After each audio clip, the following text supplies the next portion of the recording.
Gente, estamos aqui de volta, viu? Vamos falar daqui a pouco com Newton Bonder. Eu lhe confesso que eu fiquei impressionadíssimo com as reações, né, de todo mundo. Obviamente, os meus amigos judeus, mas gente de todas as religiões, né, que veem nele não só um rabino, mas um intelectual, um escritor, aliás, um escritor profícuo, né, muita produção. Mas hoje nós vamos falar com ele sobre um livro sobre gestão de crise. Tá? Claro que eu quero que ele fale da obra, de todas as coisas, mas também quero que ele fale sobre esse livro tão importante aqui, que é A Cabala e a Arte da Manutenção e da Carroça. Mas antes disso, nós já apresentamos as coisas dos patrocinadores, Sérgio. Sérgio? Então, nós vamos entrar nisso. Antes disso, eu quero lembrar uma coisa. Eu sempre dou presentes ligados a meu patrocinador, que é o Magazine Luiza. Então, para a mãe Nívia, coisa maravilhosa, a repercussão imensa do que ela conversou aqui.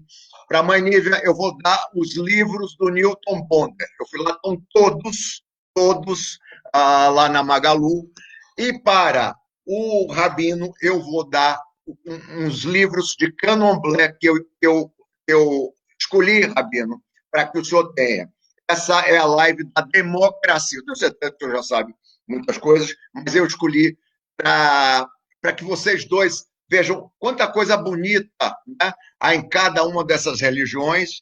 E para Luísa Trajano, eu vou dar a bandeira do Brasil, já que eu acho que ela é uma grande brasileira. Não vou dar o que tem na Magalu, porque ela já tem todas as coisas lá praticamente, mas porque por tudo que ela representa para esse país. Eu vou pegar um monte de assinatura, viu, Luísa?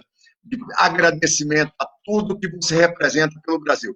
Então, espera um minutinho só que eu vou passar os meus comerciais para agradecer a Magazine Luiza por estar me ajudando na Casa Santa Terezinha, tá? Apoiar as crianças da Casa Santa Terezinha, ao iFood, tudo aqui que eu falo, todos os comerciais são para a Casa Santa Terezinha e já nós vamos ter esse especialíssima pessoa, o Rabino Newton Bonder.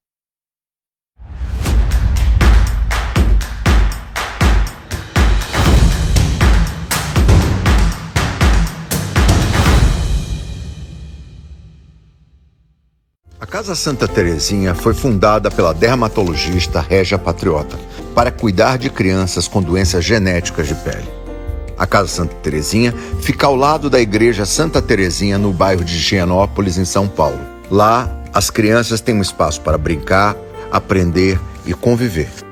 E os pais das crianças são informados de como tratar melhor de seus filhos que sofrem dessas doenças, que não são contagiosas, porém não são curáveis. O patrocínio do Magalu ao Sunday Night Live será integralmente revertido à Casa Santa Terezinha. Nós queremos agradecer a Magalu, porque ela tem nos ajudado a manter a Casa de Santa Terezinha. Agradeço a generosa Magalu pelo patrocínio que será destinado à nossa Casa Santa Terezinha.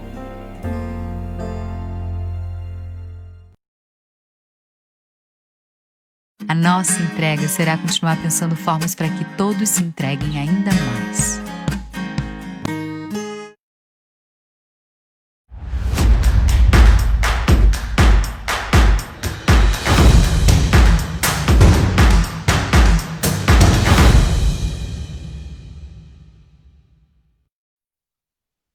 Muito obrigado, Rabino, por estar aqui. É uma alegria tão grande. Eu ia fazer nesse final de semana, conversar com Regina Casé, Rafa Calimani, Sabrina Sato, mas diante de todas as coisas que estão acontecendo no mundo, eu pedi licença a elas para a gente ter um tempo de falar do espiritual. Não que essas pessoas não tenham todo um lado espiritual também, mas é um momento muito difícil, né, Rabino? Como é que o senhor está vendo o mundo hoje? Eu acho que todos nós somos hoje uma geração surpreendida. Nós somos uma geração muito mimada, porque em muitos sentidos eu sei que o mundo tem muitos problemas, isso é uma constante, mas nós vivemos décadas né, de uma relativa paz, o mundo tentando se organizar. Tivemos sonhos no final do milênio passado, do século passado, adentrando o início desse milênio, sonhos de muita integração planetária e tudo mais. E a verdade é que a gente melhorou muito os níveis de liberdade no mundo. A gente vinha numa trajetória de diminuição de grandes conflitos, apesar de existirem ainda grandes conflitos. E os últimos poucos anos, tivemos mudanças políticas que iam para um lugar de mais de exclusão, tivemos todas as questões das imigrações da África, aquela situação humanitária já mostrando um mundo muito mais fragmentado, com mais fronteiras. Mas nós somos uma geração muito, muito mimada, dos baby boomers, né, até as várias outras gerações que vieram. Nós nunca tivemos assim situações maiores, né? Tivemos algumas crises de mundo e tudo mais, econômicas, alguns conflitos de Guerra Fria e tudo mais. Desde a Segunda Guerra Mundial, né, o mundo tinha um relativo equilíbrio e tentando se organizar. Então, todos nós estamos muito assustados com essa questão sistêmica que a gente está experimentando. Mas eu acho que a tua pergunta é como que eu estou vendo. De novo, assim, eu sou afetado como todos nós somos afetados, né? A gente tem uma sensação de fim de mundo, de juízo final, né? Não é isso, né? Não estamos vivendo isso, estamos vivendo um período, a vida é assim, né? Nós todos temos que nos preparar. Essa dimensão espiritual é uma dimensão para a gente se sentir confortável com a nossa dimensão espiritual, cada um chama de um nome, alma, etc., né? Porque o nosso corpo é temporário, né? Então, por mais que a gente busque as zonas de conforto, a vida ela é uma constante transformação. Quando a gente era pequenininho, em dado momento a gente ganha a puberdade, em dado momento a vida vai nos levando para lugares e você não pede, você não é perguntado se você quer ir para esse lugar, você é deslocado para lugares que são fora daquela zona de conforto que você já estava. Então, essa é uma realidade da vida. Então, assim, eu acho que a gente tem que ter tranquilidade, né? A gente tem problemas graves no mundo, que já vinham de antes, não são a partir dessa pandemia.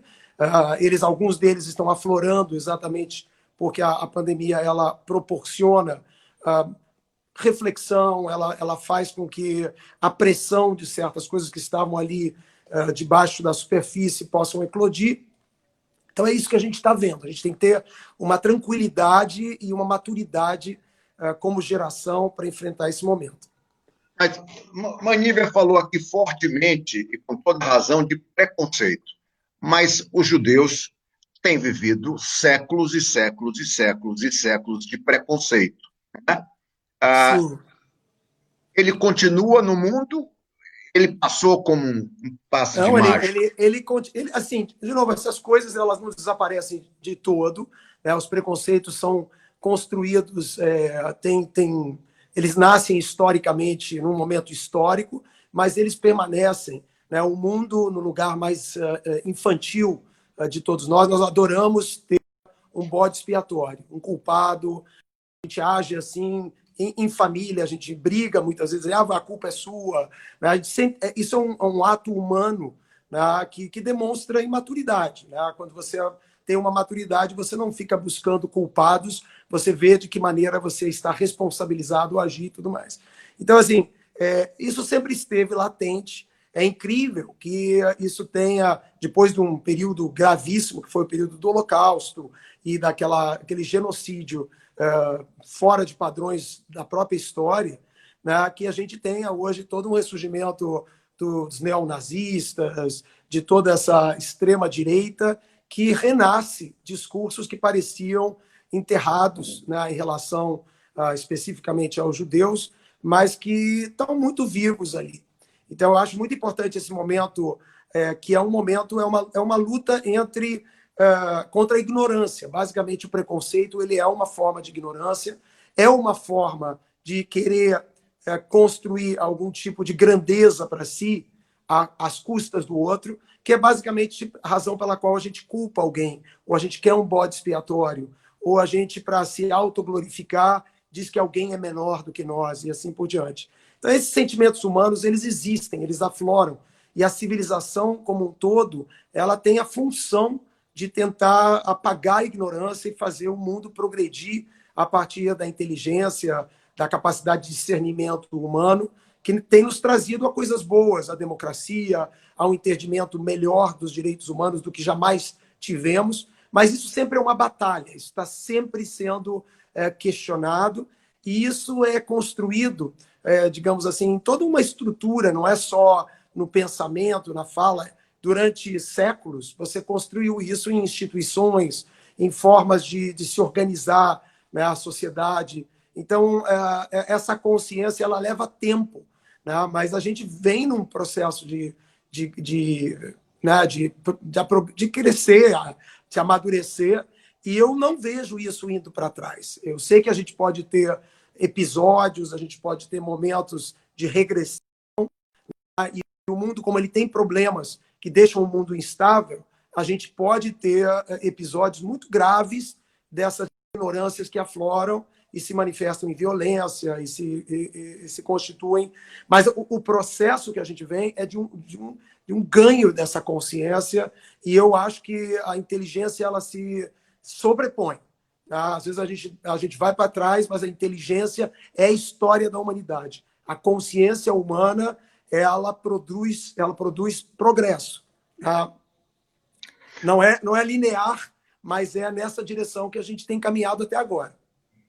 Ô, Rabino, não dá para ali conversar com você, bater um papo, live, entrevistar, sem falar da alma imoral, esse blockbuster. Por que a alma é imoral? Então, é sobre evolução. Eu acho que nós estamos, o fato de que a gente tem uma grande crise, promove, nós somos somos uma espécie, e nós somos mobilizados naquilo que é a parte da história da espécie, muito maior do que a história humana, que tem 4.000 anos, 5.000 anos. Né? Nós temos uma história como espécie que remonta a centenas de milhares de anos, se não lá nos primórdios, a milhões de anos. Né? Então, assim, nós já conhecemos muitos momentos onde a vida nos coloca desafios, onde a gente tem que, de alguma forma, evoluir. Então, nesse livro, né, eu basicamente é um livro sobre evolução humana. E como é que o ser humano evolui? Ele evolui justamente indo para um lugar que não é a zona de conforto. A zona de conforto é sempre o lugar que não é da consciência. A consciência, vê que o livro bíblico, Gênesis, abre com esse lugar que parece uma transgressão, né? É apresentado muitas vezes pelas religiões, né, ocidentais, bíblicas, como o pecado original, mas o pecado original é o início da humanidade. É quando a humanidade tem a coragem de sair do lugar. O que é o Jardim do Éden? O Jardim do Éden é a zona de conforto. E a gente tem a coragem de sair da zona de conforto e se confrontar com a vida.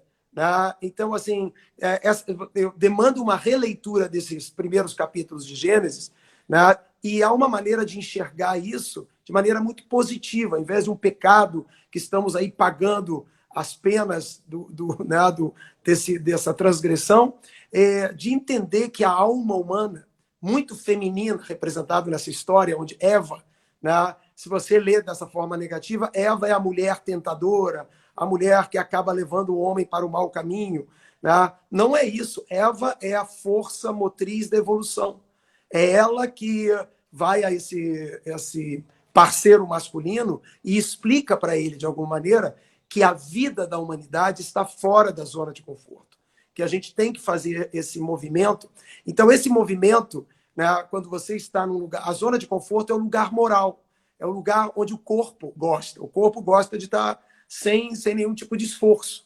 Né? É a alma que diz para o corpo, levanta, vamos embora. Aqui está pequeno, aqui está estreito, tem algo maior. Eu sinto que tem algo maior, a gente vai ter que arriscar em direção a isso. Então, a alma é esse aspecto, e é imoral porque, diante da zona de conforto, daquilo que a gente estabelece como um padrão, um molde de comportamento, vai parecer, no primeiro momento, como imoral. Mas, na verdade, não é imoral. É um processo evolutivo. Só que a evolução, esse outro momento evolutivo, visto dentro dos padrões do dia de hoje, parece um lugar imoral, fora de lugar, algo que está ameaçando todo um status quo. Tipo fumar maconha? tipo, imagina que essa transgressão, quando ela a gente pode falar sobre cada ato que parece transgressivo, e a sociedade designa fumar maconha como transgressivo, mas beber bebida alcoólica não é transgressivo. Então, isso é uma cultura, isso é uma moral, né? Mas eu não estou falando de transgredir as leis especificamente. Eu estou falando do ser humano, né, que somos todos nós somos fundamentalistas.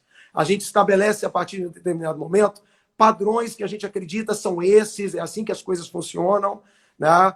Um pouco dessas questões de preconceito que a gente falava há pouco são esses lugares que ficam sedimentados, onde o ser humano funciona dentro de um determinado padrão.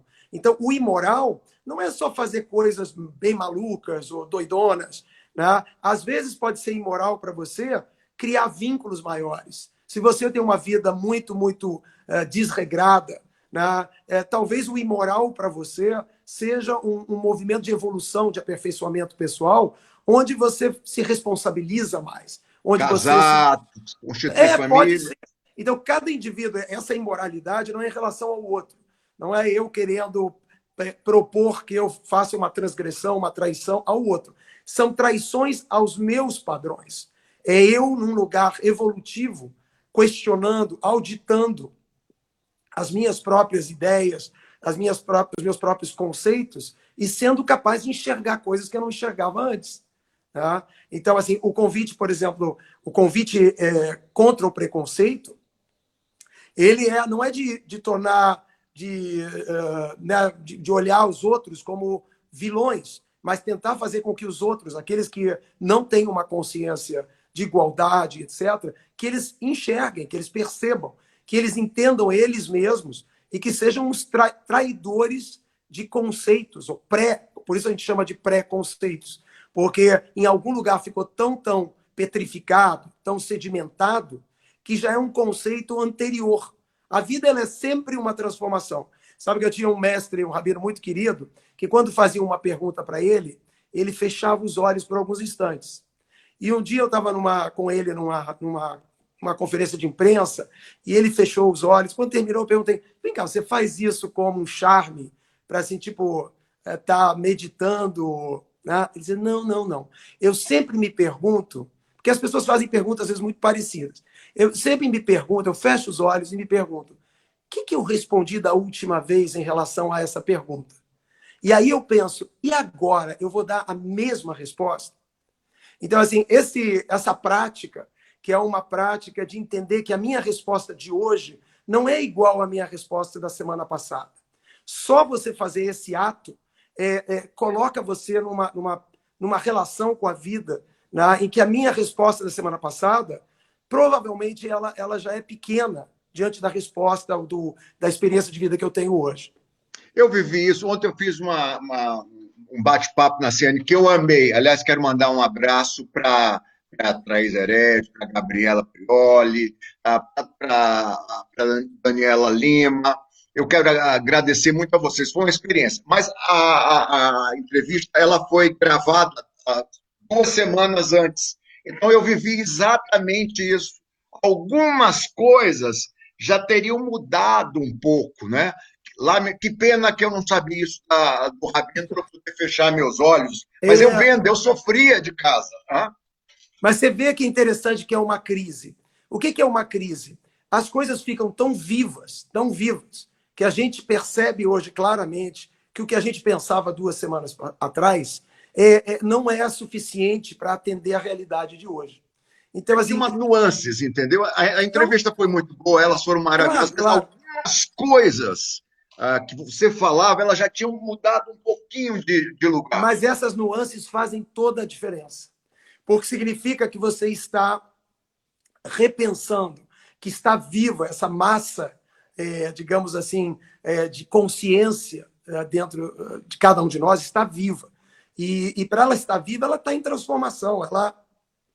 Nada é sólido. O planeta Terra, ele acabou de mudar o eixo, porque lá no meio dessa grande rocha tem alguma coisa, né, que é móvel, né, que está ali líquida, né, e que mudou de posição. Então, assim, a gente tem que ter essa noção, talvez, assim, da passagem do tempo. Esse é um contato com a vida que eu acho que a crise tem nos permitido chegar mais próximo. Porque quando a gente está no modo ali, da normalidade, da sensação de céu de brigadeiro, a gente vai fazendo as coisas automaticamente. Amanhã é um dia que a gente já tem simplesmente um ganho, você já tem certeza de que o dia seguinte é seu, que você tem... né? E eu acho que hoje tudo ficou muito mais flexível, né? Num lugar mais próximo da vida. A vida funciona assim. Então, assim, acho que é um momento que a gente está tendo onde a gente se humaniza, se aproxima da própria vida, né? Não quero negar aqui a dificuldade desse momento, né? E ficar olhando nesse lugar só, né? A gente está tendo coisas muito graves, mortes, dificuldades de toda a ordem, mas é um momento onde a gente tem a oportunidade da gente estar mais consciente, mais próximo. Tudo isso é uma realidade do dia de hoje. Eu vou, no dia 21, eu convidei 3 médicos que tiveram a Covid. Eu quero falar de morte. Eles convivem o tempo todo com morte, seja com Covid, seja no Covid. E eu que tive Covid, senti, Rabino, que a presença dela ali perto de mim me fez pensar na vida. Na vida. O que é que eu vou fazer com esse meu estoque de tempo? Então, é muito bonito isso que o senhor está falando, porque a chegada dessa velha senhora aqui no centro da sala vai dar um chacoalhão na vida, né? Vai, mas você fez o movimento correto, porque a única razão para a gente ter temor à morte é se a gente aprecia a vida. Né? Então, quando a gente experimenta essa realidade e esse temor, porque há uma reverência, a gente não brinca com isso. Quanto mais você amar a vida, né, menos isso pode ser levado de maneira leviana. Ao mesmo tempo, a gente tem que estar em casa com a nossa alma. Né? Essa é uma dimensão, a espiritualidade, ela representa exatamente isso. Eu poderia dizer o seguinte, que no fundo, o que é o inferno? O inferno é quando você não se sente em casa na sua alma. Porque nós fomos alma, não esquece que há 90 anos atrás nenhum de nós existia, né, por uma eternidade, e daqui a algum tempo nós não estaremos aqui por uma eternidade. Então, assim, a gente tem que estar muito confortável com essa dimensão de ser parte de um grande projeto, de estarmos aí, como eu estou poeticamente dizendo, em paz com a nossa alma, né, para a gente não viver uma vida de terror. Mas quanto mais a gente aprecia a vida, né, é esse o lugar que a gente teme a morte. E quando a gente se afasta dessa senhora que se chamou, né, quando ela vai para longe, a gente fica com essa responsabilidade. Então, peraí. O que é para gostar daqui? O que é para fazer por aqui? Rabino, o que é o Shabat? O Shabat é uma criação maravilhosa, que é a pausa. É a noção de que tudo, a alegria... Eu estou lançando um livro agora que é sobre alegria. A gente até pouco falou um pouquinho de um livro que você gostou e tudo mais. Eu vou para ele, eu só quero dar um contexto todo. É uma boa ponte, porque o livro que está saindo é sobre alegria, esse era sobre risco, mas o livro sobre alegria, ele fala isso. A alegria, ela depende de pausa. Tá? Uma das coisas que nos põe depressivos e tudo mais é quando a gente entra numa constante que não termina, que ela não, em dado momento, as coisas não viram cíclicas, elas são essa linearidade de 24 horas, 7 dias por semana. Tá? Então, assim, a tradição espiritual judaica, ela diz o seguinte, a semana acaba, a semana termina, o sábado é o fim de uma semana e a fronteira do início de uma nova semana. E o que isso representa é assim, você tem que, né, antigamente a gente tinha aquele negócio de rewind, ir lá para o início, né, você tem que fazer um start, um restart de tudo. E a alegria, assim, quando você acorda de manhã e amanhã é um novo dia, você dormiu e teve uma pausa, o dia amanhece de maneira totalmente diferente. Se você já tem aquela agenda na sua cabeça que já fazia daquele dia um contínuo dos compromissos que você assumiu no dia anterior, etc., o dia começa emendado com essas obrigações. Você vai para um lugar. Então, assim, a pausa ela é fundamental. É ela que adocica as experiências, e a alegria ela é feita de pausa.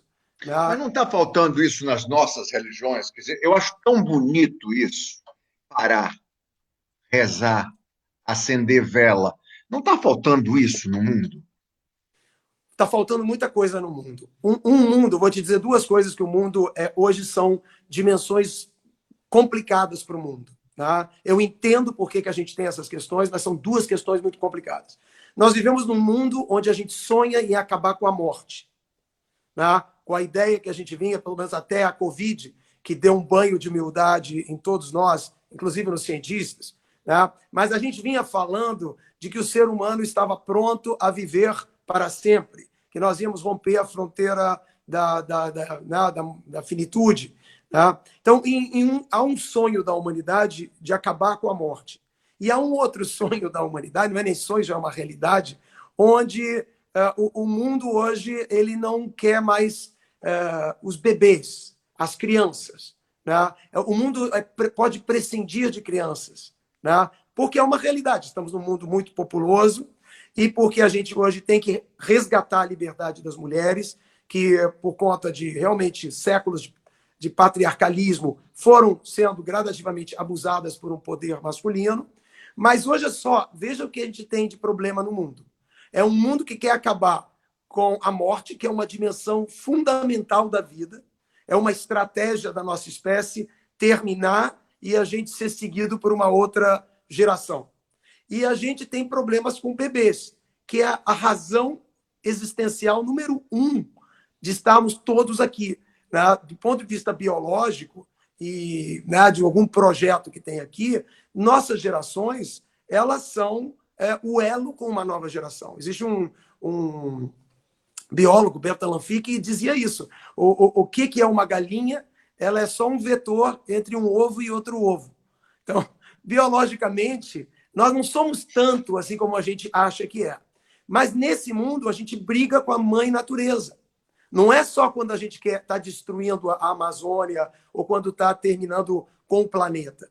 A gente também está brigando com a natureza num lugar onde eu entendo esse desejo humano que é de uma positiva, digamos assim, ganância, um desejo positivo de crescer, de vencer limites e tudo mais. Mas o ser humano, como sociedade, como organizar a saúde mental, espiritual de uma sociedade que quer acabar com essa referência da finitude e que vê na continuidade, nas gerações seguintes, um detalhe, um apêndice, quando é o propósito biológico de todos nós. Então, assim, eu posso entender que a gente queira mexer com tudo isso e tenho a cabeça, digamos, aberta para aceitar que o ser humano possa, sem moralismos e tudo mais, ir de encontro ao conhecimento, às possibilidades que a nossa ciência pode oferecer. Mas esses sonhos, eles são muito perturbadores para como a gente localiza a nossa existência. Eu vejo, eu quero entrar nisso aqui. Sérgio, quanto tempo a gente tem? Porque eu quero perguntar muito desse livro. Então, vamos lá. Precisam ler este livro. Todo mundo que estiver me assistindo, por favor, compre Newton Bond, Cabala e a Arte de Manutenção da Carroça. As pequenas e médias empresas vão precisar muito disso nesse momento de crise, né? Para entender a lama, o buraco, o papel da carruagem, do cavalo, né? Da carroça, do cavalo. Mas antes disso, eu queria lhe perguntar uma coisa.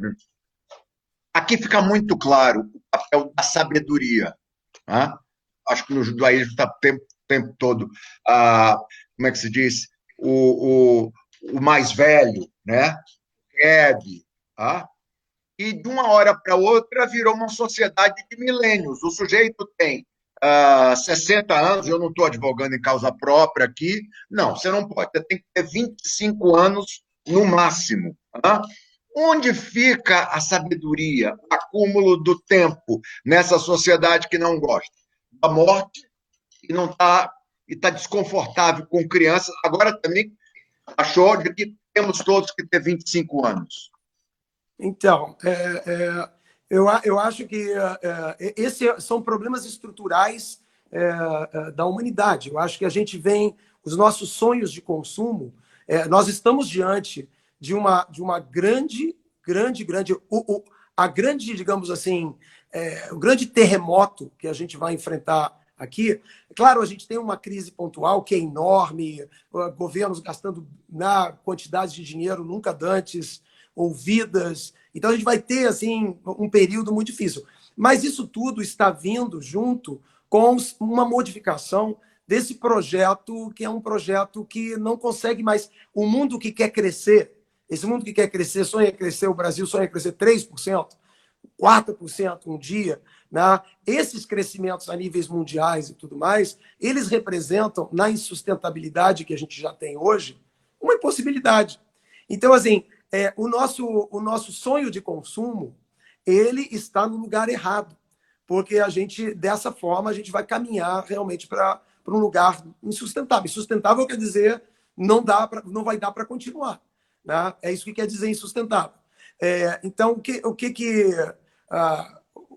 nós estamos experimentando uma grande transformação. Por isso, a Covid ela é só um aperitivo de como o mundo vai ter que se organizar de outra forma, porque a gente não pode esperar esses grandes cataclismos se abaterem sobre nós. Se a gente tivesse se preparado melhor, a gente não estaria vivendo esse momento da pandemia. A pandemia foi, não há dúvida, foram ações tanto de informação no início da pandemia, quanto ações de não terem fechado e blindado uma coisa que é gravíssima, né? Ia ter custos, e por conta desses custos, a gente escalou para custos nunca antes imaginados.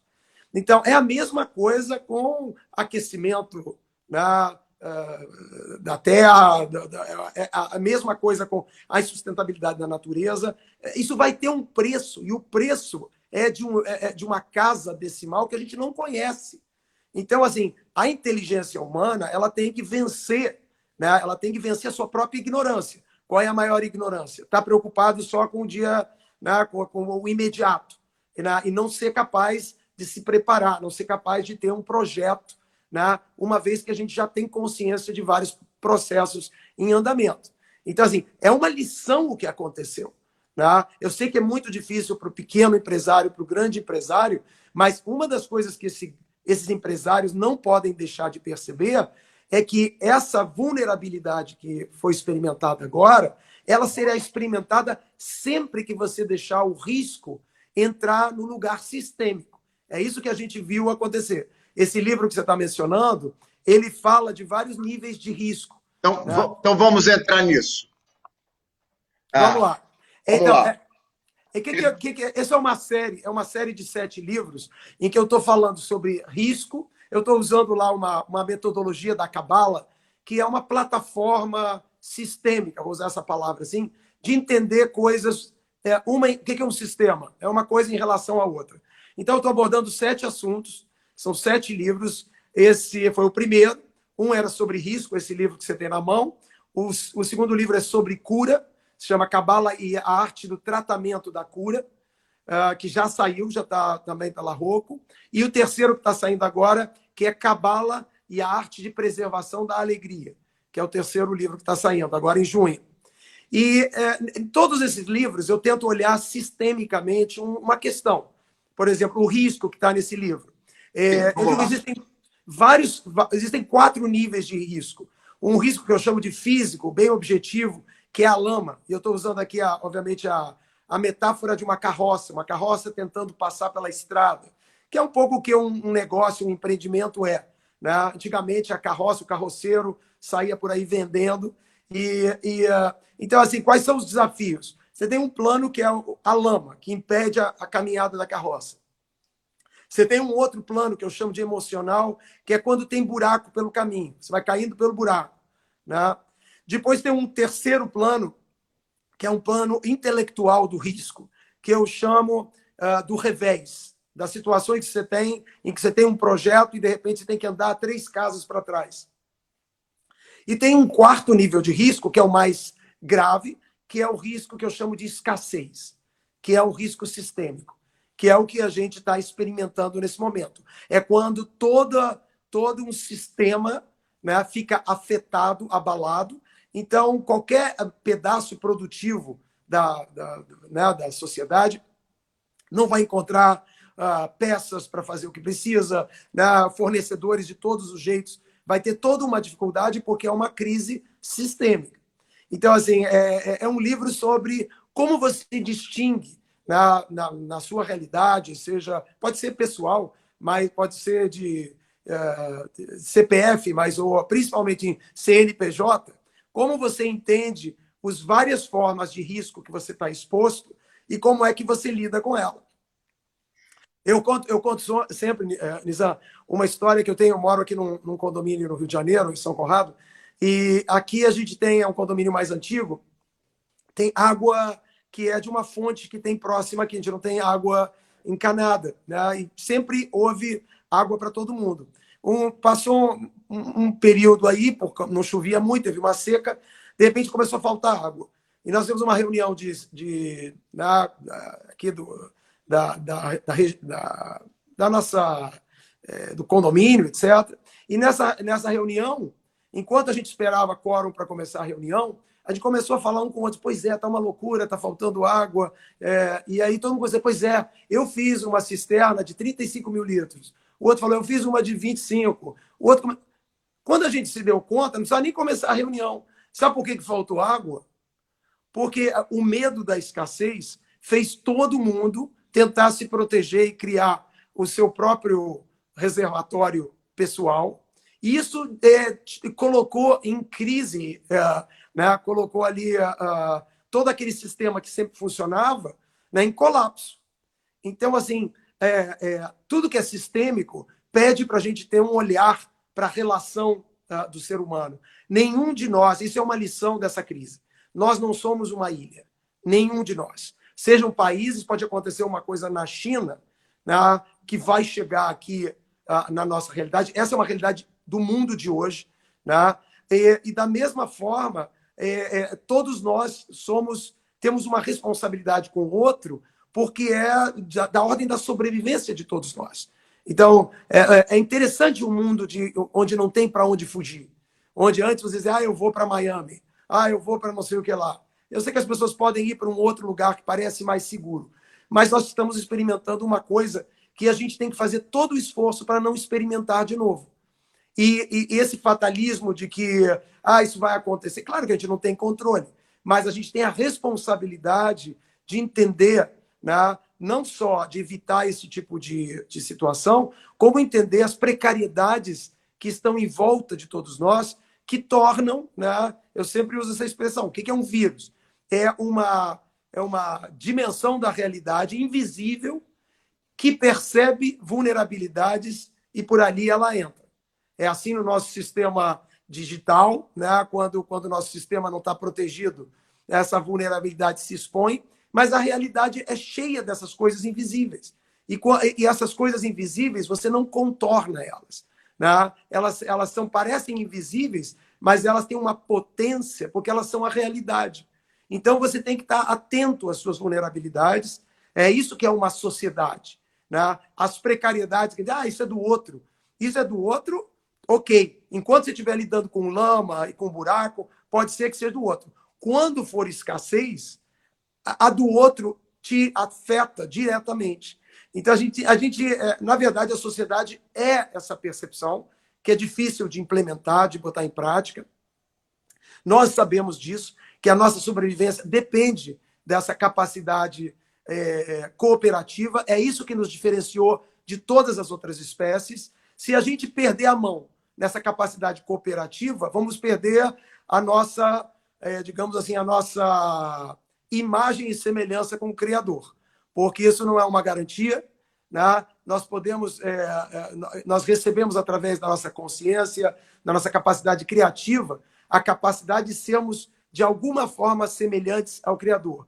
Mas não é um ganho, um título para sempre. Se você não souber fazer isso de geração em geração, de desafio evolutivo em desafio evolutivo, você vai virar uma outra espécie que não tem esse recurso, né? Que é o recurso cooperativo, de entendimento de que a gente não quer só fazer o imediato, a gente tem que estar planejando à frente, a gente tem que perceber outros valores que são fundamentais da sociedade.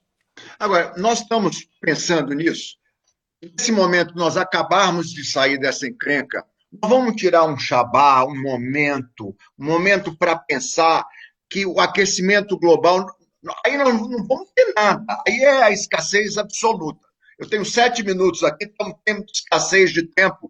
Eu quero lhe convidar, porque, olha, onde eu estava, que eu não estava te ouvindo antes, é uma coisa tão maravilhosa. Eu fico ouvindo assim, Deus, obrigado. Você acha que a gente está fazendo nosso dever de casa de tirar um tempo, esse tempo do Shabá, o tempo de pensar? Eu acho que a gente está tendo esse tempo, há um tranco. Nós somos uma coisa muito grande, né? No ano 2000, vou ser rápido, no ano 2000, eu fui numa conferência de todos os religiosos do planeta, representantes dos esquimós, de todo o planeta, se você puder imaginar, religiosos, para falar sobre o início do novo milênio. E o Ted Turner, que falou primeiro, que é o fundador da CNN, ele falou uma coisa, ele disse assim, olha, não achem que tem ninguém no timão, não tem ninguém controlando esse transatlântico. Então, quando tem lá um iceberg lá na frente para bater, né, não adianta você ficar... E, gente, um iceberg. Não tem ninguém no timão. Você precisa que o transatlântico faça um movimento de desvio. E isso só pode acontecer com consciência. Então, assim, eu acho que a gente está tendo uma oportunidade. Assim, de novo, a vida não é... A vida é isso, ela é um desafio. Então, não tenho bola de cristal. Eu só sei que quando a gente aplicou inteligência, a gente conseguiu vencer desafios incríveis que nos trouxeram até esse momento, né? E eu acho que é isso que tem que acontecer. São inúmeras pessoas com consciência. Não acredito num Messias. Não, aqui no sentido aqui, o Messias, no sentido, digamos assim, religioso, é muito mais um momento em que a humanidade está pronta para dar saltos que são fundamentais a ela, né? Então, nós somos uma espécie que tem que provar a nós mesmos, né? Outro dia eu falava isso, que existe uma teoria de que nós podemos ser, né, uma praga. A praga, ela acontece exatamente assim. Ela cresce, e ela mata tudo que está em volta e se extermina, né? Nós temos que provar a nós mesmos, já provamos muitas vezes, de que nós não somos uma espécie que é uma praga para o mundo. Mas isso é uma coisa que a gente vai ter que provar, porque do jeito que a gente está lidando com as coisas, a gente está com mais cara de ser uma praga para o planeta do que qualquer outra coisa. Então, assim, eu acredito, sim, nesse processo de consciência, porque as pessoas acordam, não é na velocidade que a gente espera, né? A gente mexer nesse transatlântico de instituições, de entrar por toda a capilaridade de um sistema construído na dimensão animal, numa dimensão sem essa capacidade cooperativa como a gente desenvolveu, é difícil. Mas eu acho que a gente tem percepção de tudo isso e a gente tem que fazer uma coisa que a gente aprendeu com esse vírus também. A gente vê que a epidemia termina quando esse RO, que é essa taxa de transmissão, ela baixa de 1. E aí termina a coisa ruim. A coisa boa, ela é o contrário. É quando a taxa de transmissão de consciência, ela fica acima de 1. Quando uma pessoa que tem consciência chega a uma outra e impacta mais uma, mais duas, mais três. Quando a gente virar esse RO positivo, né, em que níveis de consciência que já existem pessoas, né, você estava falando com uma pessoa dessa, você está falando com... Existem pessoas com níveis de consciência que podem ajudar a ensinar muito o nosso mundo. Então, a gente tem que abrir o coração para ampliar esse contágio das coisas boas, porque é só por consciência que a gente vai evitar esses problemas que são riscos de escassez profunda, que estão nesse nível sistêmico que a humanidade chegou. Isso não é uma fantasia, isso é realmente uma realidade. Olha aqui, Newton Bonda na veia, Newton Bonda na veia, as pessoas estão agora em casa. Muitas delas sofrem porque não têm o que fazer. Tem ler, ouvir música, rezar, aproveitar um Shabá, crie um Shabá, sabe? Eu acho muito bonito esse tempo. O Candomblé tem esses tempos. No catolicismo também tem esses tempos, né? A Páscoa, a Quaresma. Então, o ritual é essa pausa. O ritual ele marca o calendário anual, ele marca os ciclos da lua, ele quer estar, de alguma maneira, presente na experiência das pessoas. E são todos pausas, reflexões, como você estava falando. Então, muito obrigado. Eu aconselho demais. Eu não consegui dormir com esse livro. Eu não consegui dormir. Era uma coisa assim, de tanto detalhe. E o que é bonito é ficar saboreando, às vezes, uma linha, né? Ou coisas que eu não consegui entender. Agora eu vou voltar para entender. Então, por favor, saboreie Newton Bonda. Eu trouxe aqui Mãe Nívia, eu trouxe aqui Newton Bonda, que eu quero mais. E eu quero que vocês ouçam agora Luísa Trajano, porque também há espiritualidade no trabalho, propósito no trabalho. Então, nós vamos conversar com uma pessoa que também me inspira espiritualmente no trabalho. E olha, esse homem trabalha muito para passar espiritualidade para a gente. Muito obrigado. É uma alegria lhe conhecer. Obrigado, Nizam, igualmente, tá? E vou ficar aqui para ver, porque realmente Luísa é uma pessoa muito especial, muito iluminada, e essa forma, essa potência de alma que ela tem aí, transforma as coisas, e ela tem, esperamos muito dela. Muito obrigado. Olha, agradeço a Suzana Melder por ter feito a ponte entre a gente, tá? Um beijo para ela. Façamos coisas belas juntos, viu? Muito obrigado. Um abraço. Tá bom, Nizam, muito obrigado. Um abraço. E olha, daqui a pouco, Luísa Trajano, há uma continuidade nessas conversas de Mãe Nívia, do Rabino Newton Bonda, com essa sabedoria inteira e com essa sabedoria empresarial que nós vamos ouvir. O mundo exige essa parada, esse momento de reflexão, que a gente possa ter o vírus das coisas boas. Muito obrigado, viu, Rabino? Obrigado a você também.